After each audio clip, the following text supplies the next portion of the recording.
사도행전 10장 1절로 8절 말씀 공독하겠습니다.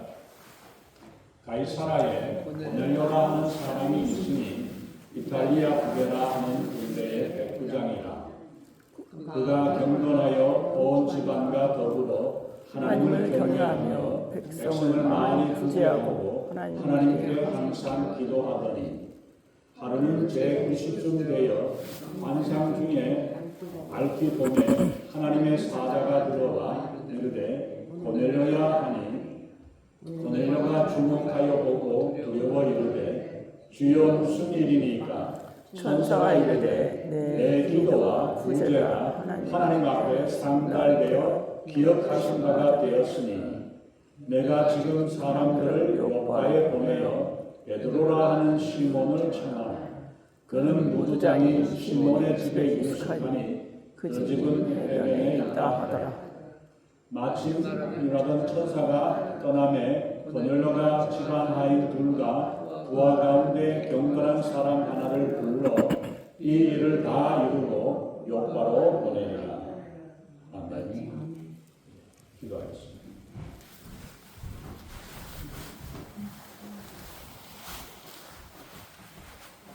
존귀하신 하나님, 주님의 귀하신 은혜와 사랑에 감사합니다. 우리 하나님 저희들을 사랑하사 오늘도 그 거룩하고 복된 날을 주님 앞에 나와 예배하게 하심을 감사합니다.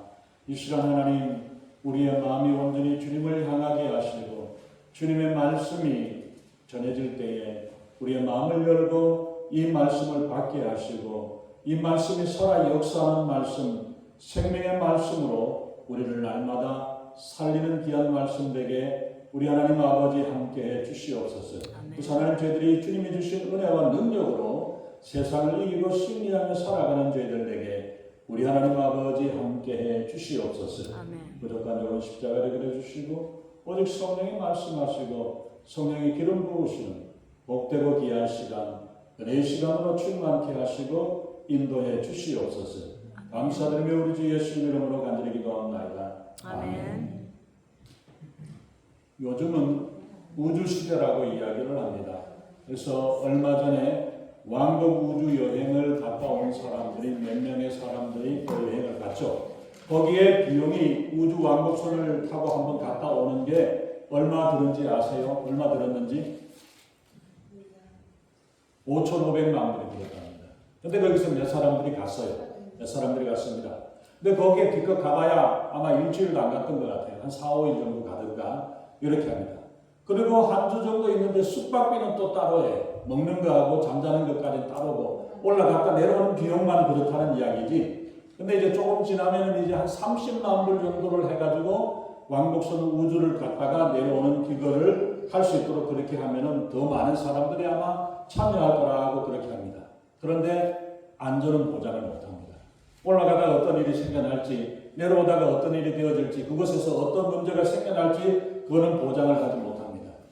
요즘 또 보면은 최고급 이 크루즈 여행 제일 좋은 곳에서 한 달 정도 세계 일주 여행을 하는데 몇십만 불도 들어간다고 합니다.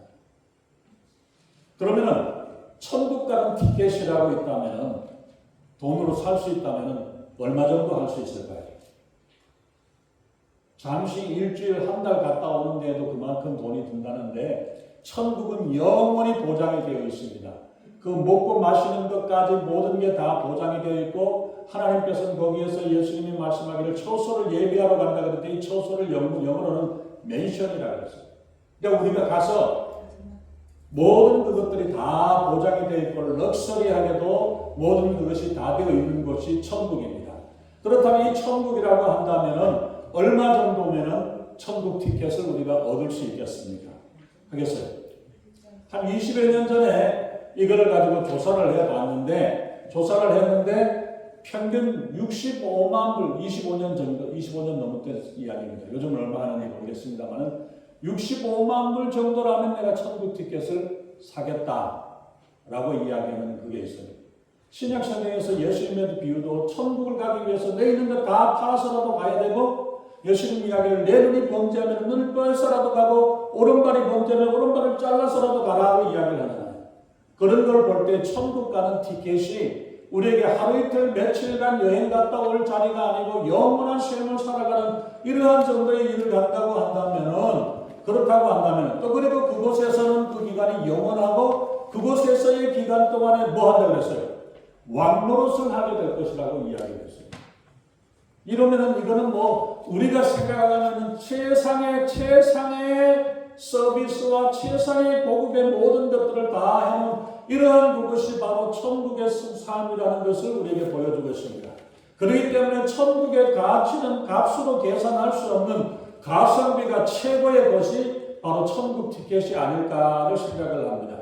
그러면 이 티켓을, 이 천국 갈 수 있는 티켓을 여러분들은 얼마에 살 수 있겠습니까?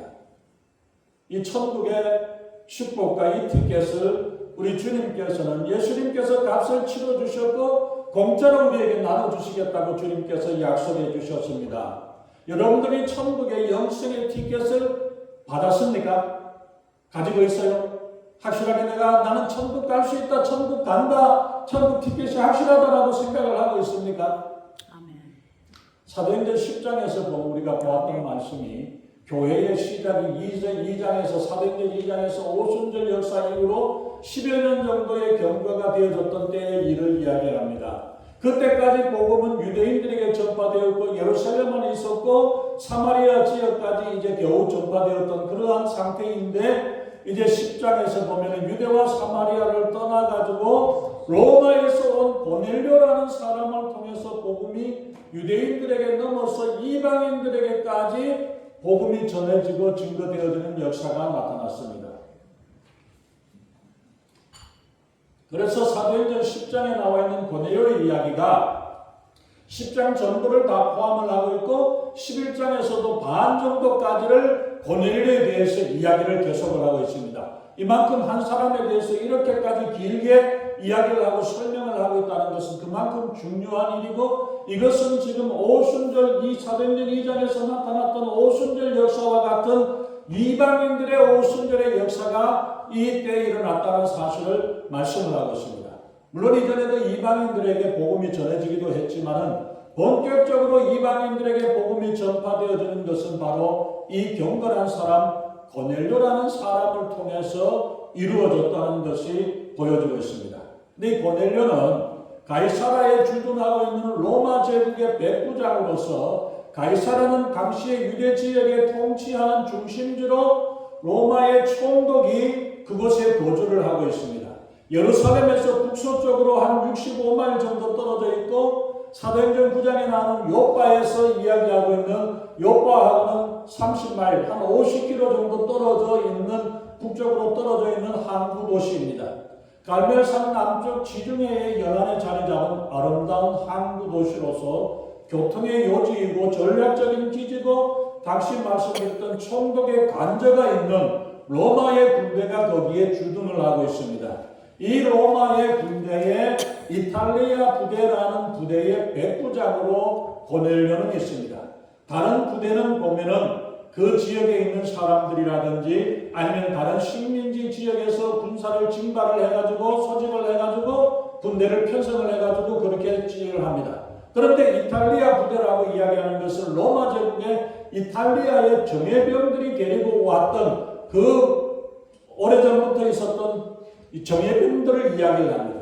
그 정예병의 백부장의 한 사람으로서 이야기를 하면서 2절에서 보면은 고넬료는 경건하여 백성을 많이 구제하고 하나님께 항상 기도하는 사람이라고 말씀을 하고 있죠. 그래서 하나님을 경외하는 자로서 구제하는 것은 이웃을 사랑하는 것이고, 기도는 하나님과의 관계에서 날마다 하루에도 몇 번씩 하나님께 기도하며 하나님과 관계를 쌓아나가는 이러한 사람이었다고 말씀하고 있습니다. 고넬료는 유대인이 아닙니다. 로마 사람으로서, 이방인으로서 로마인의 특권을 가지고 있는 이런 사람이고, 정복군의 군사의 장교의 한 사람입니다. 당시에는 아무도 로마 사람을 함부로 할 수 없는 여러 가지 특권인데 그 중에서 군인이고 장교 출신입니다. 정치적으로나 문화적으로 로마는 문화의 1등 선진 국민이라고 그렇게 이야기를 합니다.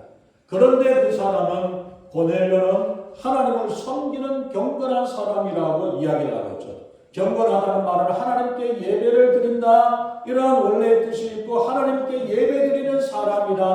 이러한 말로 이야기를 할 수 있습니다. 그래서 예배 드릴 때의 마음가짐, 예배 드릴 때의 태도, 예배 드릴 때의 행동을 하는 사람이라고 말하죠. 그래서 경건하다는 말은 평소에도 예배 드리는 자세.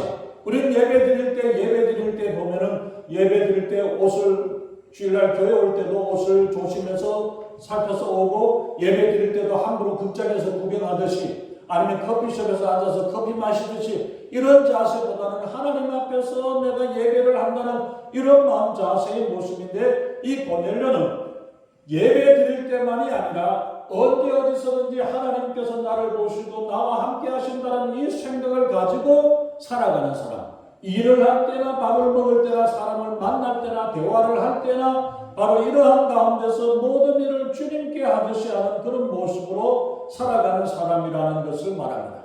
그래서 고넬료는 이방인으로서 할례를 받지는 않았죠. 그래서 유대인으로 개종을 하지 않았지만은 거기서 보면은 온 집안 식구들이 함께 하나님을 경외하는 삶을 살았다라고 말씀을 하고 있죠. 그래서 한 사람 자기가 잘 믿는 것도 문제가 아닌데, 거기 보면 온 집안 사람들이, 온 집안의 식구들이 다 하나님을 잘 믿는 사람의 모습입니다.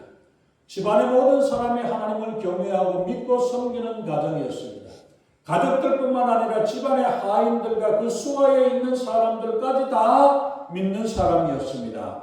그리고 그는 백성들을 많이 구제하고, 그러한 사람, 정복군으로서 그 사람들을 억압하는 게 아니라 오히려 그들을 교만하게 대하지도 않고 악랄하지도 아니하고 잘 그 사람들을 대하는, 주변의 이웃들을 대하는 그런 모습을 보여줘. 이것은 그가 이웃을 진정으로 사랑하는 사람이고 하나님을 경외하는 그 마음이 말로만이 아니라 행동으로, 생활에서 나타나고 있다는 것을 보여주고 있습니다. 그리고 그는 날마다 항상 기도하고 살았다고 합니다. 유대인들은 하루에 3번씩, 아침에 12시에, 오후에 이렇게 3번씩 기도를 합니다. 그러한 기도가 기도할 때마다 하나님이 들으시고 응답하셔서 상달되었다라는 사실입니다. 우리의 기도가 날마다 하나님 앞에 응답이 되어진다면 우리는 얼마나 기쁘고 즐겁겠습니까? 그런데 고넬료의 기도를 하나님께서 들으시고 응답하시고 들어 계시고 알고 계시다는 사실을 말합니다. 그리고 그뿐만 아니라 그들의 옆에 있던 하인들이나 종들이나 군병들조차 고넬료를 인정하고 칭찬을 했다는 사실을 이야기합니다. 사람들로부터 인정을 받고 칭찬을 받고 주변에 있는 유대인들로부터 칭찬을 받고 하나님께서 기억하시고 아시는 경건한 사람, 그 사람으로 구제하고 기도하는 사람이었습니다. 고넬료는 요즘에도 보기 드문 믿음의 사람이고 경건한 사람입니다. 나무랄 데 없는 어느 장로님이나 목사님 못지 아니하는 그런 정말 보기 드문 훌륭한 믿음의 사람인 것 같습니다. 하나님께서 그의 마음과 생활을 아시고 인정을 하셔서 요바에 있는 베드로를 불러내었습니다. 먼저 고넬료에게 하나님 천사가 찾아가서 말씀을 하시고 이야기를 하시고, 그리고 또 한편으로 베드로를 보내가지고 고넬료라는 사람이, 어떤 사람이 찾아오면은 딴소리 하지 말고 찾아가서 따라가서 그대로 하라고 이야기를 하시죠. 이처럼 하나님께서는 무슨 일을 해나갈 때에 일방적으로 일들을 처리해 나가시는 게 아니라 모든 사람들이 되어지도록, 맞아지도록 일어나가는 그 모습을 보여주고 있습니다. 바로 그래서 내가 하나님의 일을 하는데 나 혼자서 먼저 앞서서 나가기보다 주변에 있는 사람들이 하나님의 음성을 듣고 하나님의 감동을 받고 인도하심에 따라 함께 일해 나갈 때에 이 일이 온전하게 이루어지게 되는 줄로 믿습니다. 하나님의 일은 반드시 나 혼자만 되어지는 것이 아니라 주변 환경과 필요한 사람들에게 하나님께서는 알려주시고 함께 일하게 하십니다. 그래서 7절에 보면은 천사가 떠나자 고넬료는 하인과 종을 시켜서 곧바로 명령을 하게 합니다. 그래서 7절에 마침이라고 이야기하지만 이 말은 뭐냐면 천사가 떠나자마자 하나님께서 천사를 보내서 베드로에게 찾아가서 베드로를 불러와라 이야기를 할 때, 그러니까 그 이야기를 듣자마자 고넬료는 종들을 2사람을 부르고 거기를 같이 따라갈 군사 하나를 보내서 같이 하는데, 하나님의 말씀을 듣고 명령을 지체하지 않고 그 자리에서 즉석에서 진행해 나가는 모습을 봅니다. 자기의 맡은 직분에 충실할 때 하나님의 명령을 잘 지켜나갈 수 있는 것을 봅니다. 그래서 그때를 위해서 하나님께서는 베드로를 준비해서 고넬료의 하인들을 맞이하도록 그렇게 했습니다.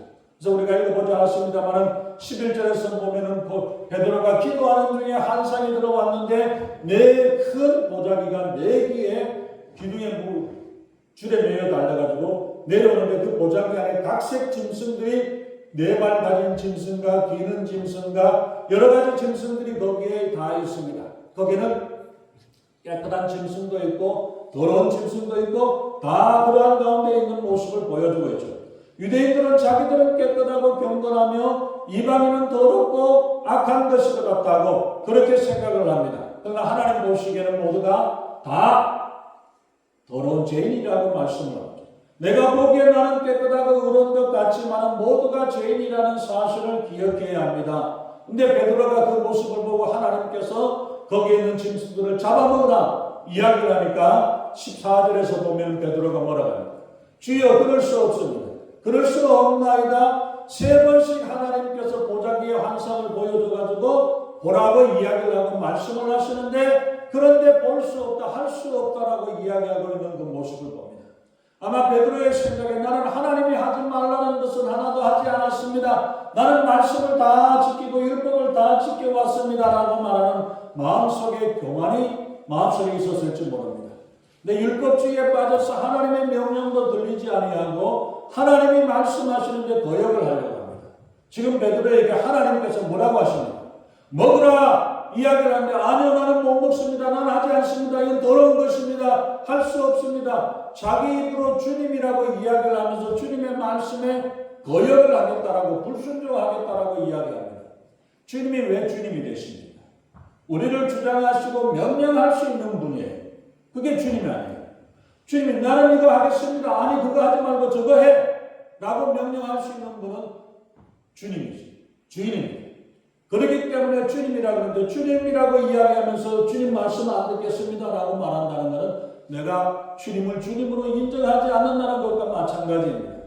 정말 우리가 예수님을 주님으로 생각하고 인정하십니까?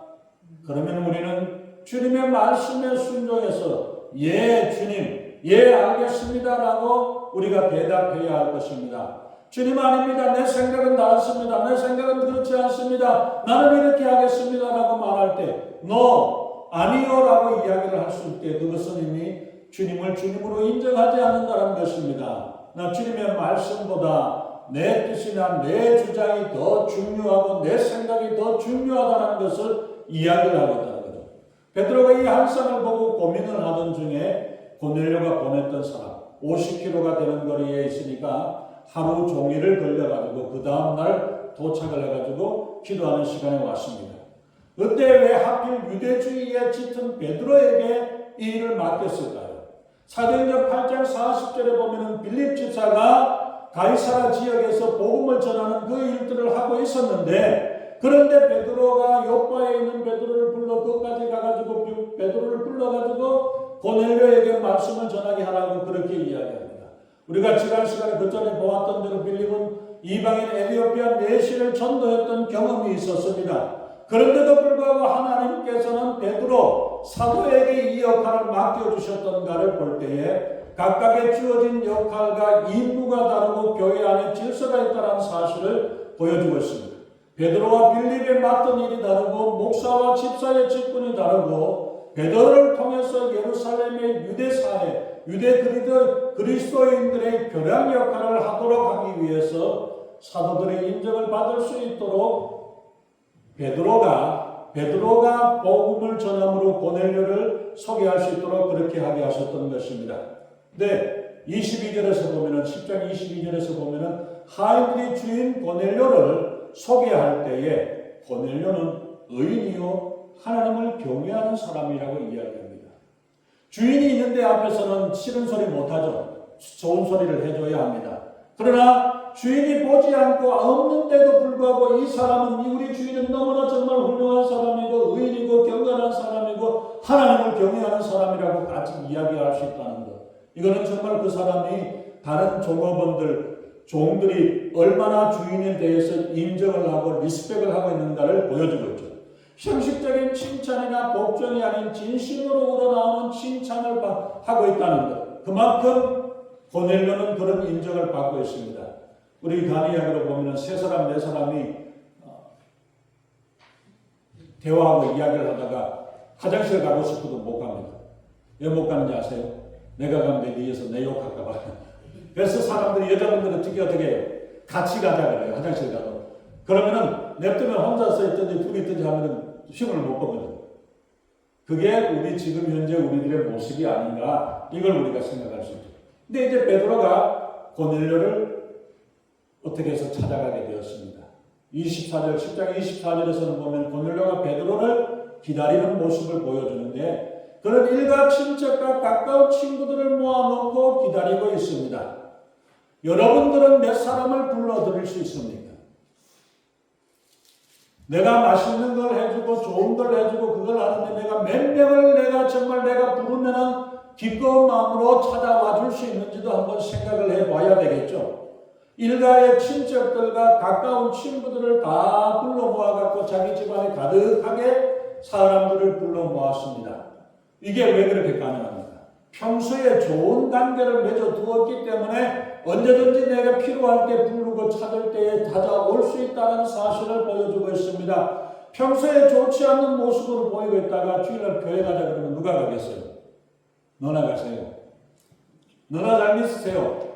이런 이야기가 들을 수밖에 없잖아요. 그게 아니라 평소에 좋은 관계를 맺어줘서 저 사람의 이야기를 내가 거부할 수가 없어, 거절할 수가 없어. 나는 교회 가는 건 싫지만 저 사람이 가자고 이야기하니까 내가 따라가야 되겠다. 이런 정도의 관계가 되어진다면 얼마나 전도하는데 우리가 갈 수 있는가를 보여주고 있는 거죠. 그래서 전도는 가장 가까운 곳에서부터 소개할 수 있어야 합니다. 내 가족과 친척과 내 이웃에게서부터 시작이 되어져야 합니다.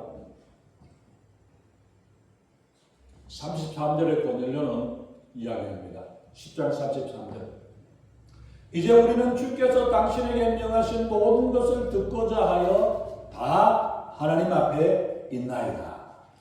고넬료는 베드로를 초청을 했지만 베드로의 이야기를 듣는 게 아니라 하나님의 말씀을 듣고자 했다고 이야기합니다. 베드로가 많은 여행을 하고 많은 사람을 만났을 겁니다. 만나가지고 어디 구경했습니까? 어디가 좋습니까? 어디가 가볼만 합니까? 어디 맛있는 음식점은 어디에 있습니까? 어떤 게 맛있습니까? 건강한 어디가 뭘 먹어야 좋습니까? 어떻습니까? 이런 이야기를 하고 코미디 이야기를 들으려고 하는 게 아니었습니다. 베드로를 초청을 했지만 베드로를 통해서 하나님 앞에 있다라는 사실을 고백하고 하나님의 말씀을 듣겠다라고 이야기를 합니다.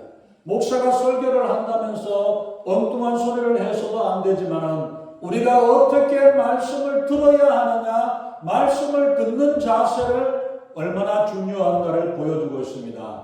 목사의 입을 통해서 말씀을 듣지만 주께서 명하신 말씀을 듣고자 하는 그 심정을 가지고 있어야 하는 것입니다.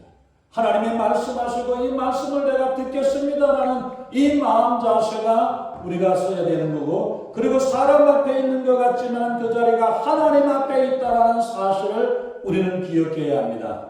왜 성경 말씀을 읽을 때 우리가 일어서서 읽나요? 하나님의 말씀을 듣는 자세를 가지기 위해서. 하나님 앞에 있다. 신전의식이라. 하나님 앞에 있다. 항상 우리가 하나님 앞에 살고 있고 하나님 앞에 있다라는 이 신전의식을 가지고 예배의 자세가 하나님께 드리는 마음의 정성을 가지고 우리가 되죠. 말씀하신 것처럼 우리가 있는 이 자리는 하나님 앞에 있는 자리요, 하나님의 말씀을 받는 자세가 되어야 합니다. 그런데 고넬료는 마음을 열고 귀를 열고 가족을 열어서 많은 사람들을 초청했고 하나님의 말씀을 듣기 위해서 기다리고 있는 모습입니다. 하나님을 경외하는 마음으로, 말씀을 사모하는 마음으로 서 있는 기다리고 있었습니다. 그런 고넬료와 그들에게 하나님의 은혜가 함께 하시지 않겠습니까? 하나님의 성령의 말씀을 듣는 모든 이에게 임해서 오순절날 성령의 역사가 임했던 동일한 역사가 이 고넬료의 집에서 이루어졌다라고 말씀을 하고 있습니다. 다시 한번 우리가 한번 봅시다. 10장 1절 2절에서 보면 나의 그 고넬료의 모습. 모든 사람들로부터 인정을 받고 하나님께로부터 인정을 받았다라고 말씀했던 이런 사람인데 이 고넬료가 구원받았습니까? 안 받았습니까? 어떻게 생각해요?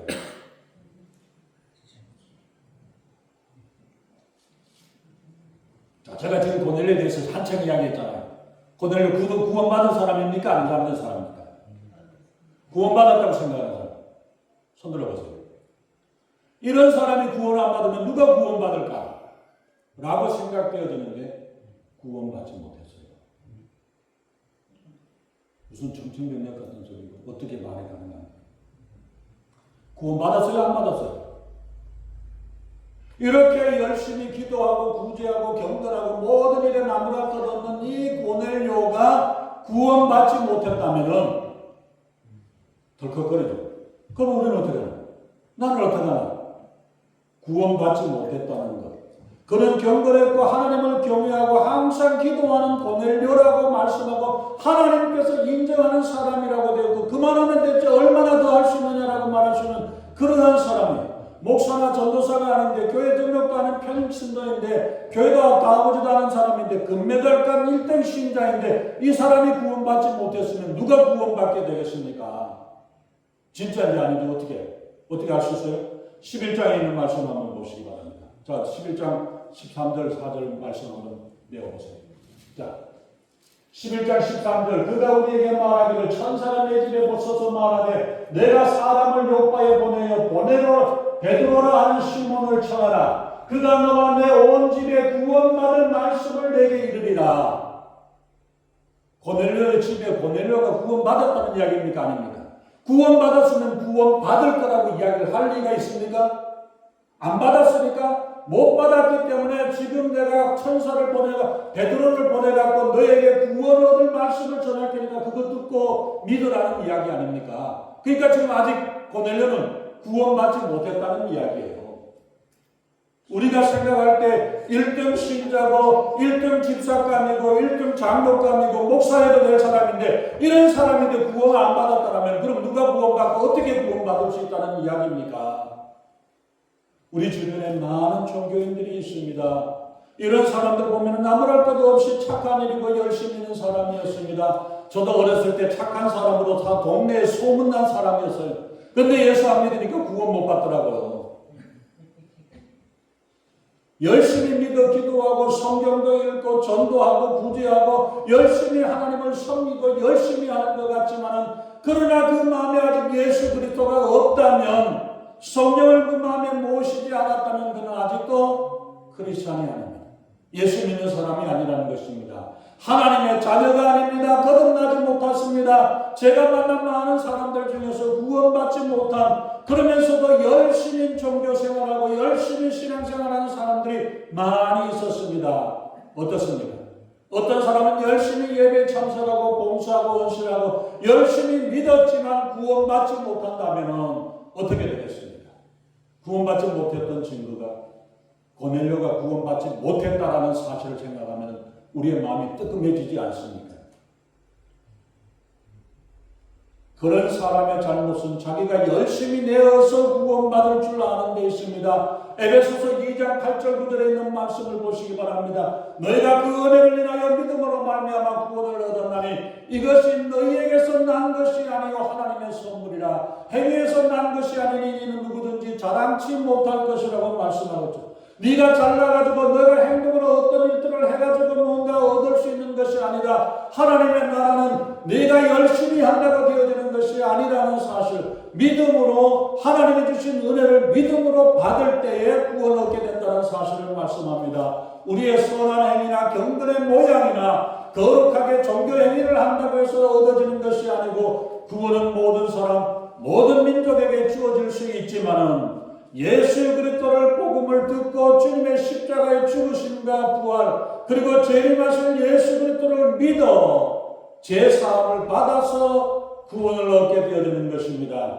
모든 사람에게 칭찬을 받고 모든 사람들에게 인정을 받고 하나님께서 인정하시는 섬김과 사랑이 있다 할지라도 자신을 불태워주는 사랑이 있다, 헌신이 있고 사랑이 있다 할지라도 예수 그리스도를 구주로 영접하는 믿음이 없으면 아무것도 아닙니다. 고린도후서 13장 5절에서 말씀합니다. 너희가 믿음에 있는가 너희 자신을 시험하고 너희 자신을 확증하라. 예수 그리스도께서 너희 안에 계신 줄을 너희가 스스로 알지 못하느냐. 그렇지 아니하면 너희가 버리운 자라.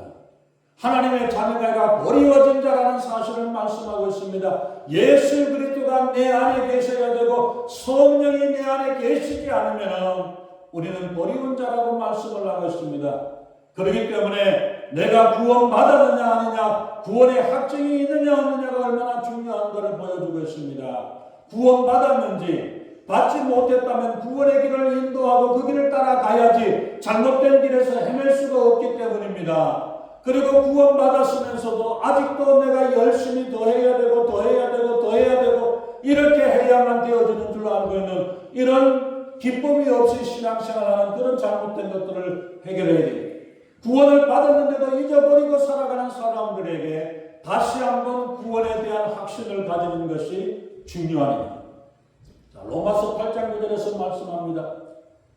만일 너희 속에 하나님의 영이 거하시면 너희가 육신에 있지 아니하고 영에 있나니 누구든지 그리스도의 영이 없으면 그리스도의 사람이 아니라고 말씀합니다. 에베소서 1장 13절에서 말씀합니다. 그 안에서 너희도 진리의 말씀 곧 너희의 구원의 복음을 듣고 그 안에서 또한 믿어 약속의 성령으로 인치심을 받았다고 말씀합니다.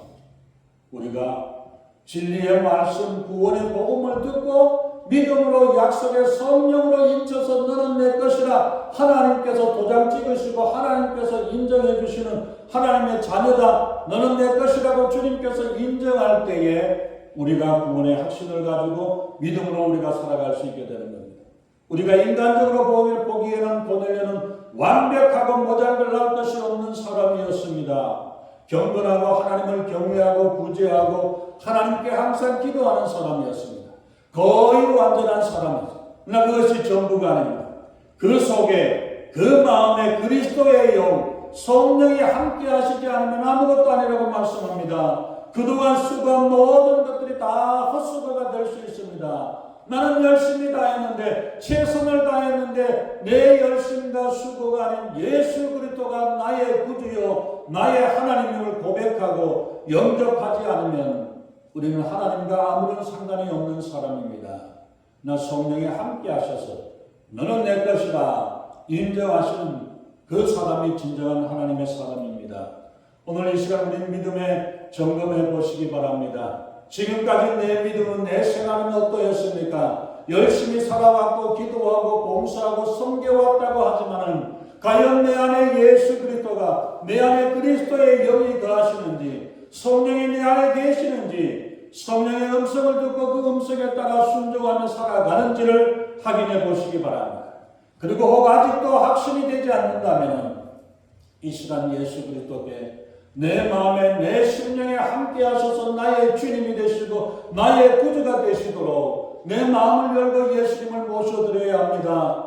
아니면 이미 예수 그리스도의 영이 성령의 내 안에 계시다면 과연 우리는 나는 성령의 인도하심 아래 살아가고 있는지 성령의 말씀하심에 따라 순종하며 살아가고 있는지를 확인을 해봐야 할 것입니다. 과연 성령이 말씀하시는 데 따라 살아가고 있는지 확인해 보시기 바랍니다.